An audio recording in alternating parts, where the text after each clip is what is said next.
Every time I finish a call with my boss, I throw my phone to the ground, stomp it to pieces with one foot, because I'm a professionally trained assassin, and I know all too well in this line of work, details determine life or death. But that day, while I was on a sniper mission, a woman with a stunning figure suddenly stepped into my scope. Her shape was so eye-catching, I couldn't help but take a few extra glances. It made my heart rate spike over 100. I knew if your heart beats too fast, your hands start to tremble, and the shot will miss its mark.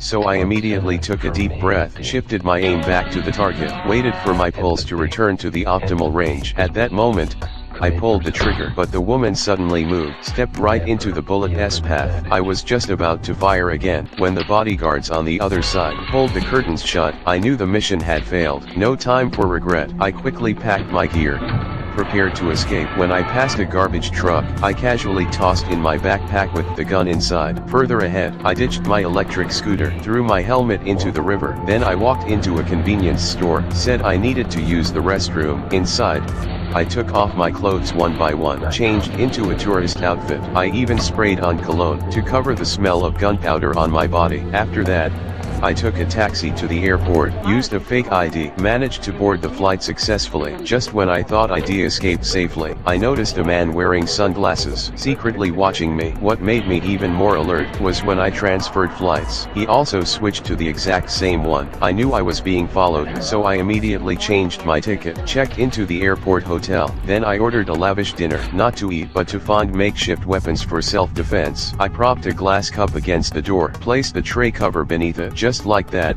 a simple alarm system was set up. I kept the dinner knife by my side, sat on the couch all night without sleeping. Luckily, nothing happened that night. When I confirmed the man hadn't reappeared, I set out again. Soon, I arrived at my hidden house in the suburbs, but as soon as I reached the door, I sensed something was off. I saw footprints on the ground, cigarette butts scattered around. Clearly, a stranger had been here. I immediately grabbed the handgun from my car, jumped over the fence, rushed toward the house. When I burst in, the place was a complete mess. It made me feel deeply uneasy. Then I dialed my wife's number. I learned she was seriously injured. When I arrived at the hospital, she was already on the verge of death. From her, I found out the intruders were a man and a woman. They attacked her the moment they saw her, then fled in a green taxi afterward. They came for you, and they weren't about to leave a witness.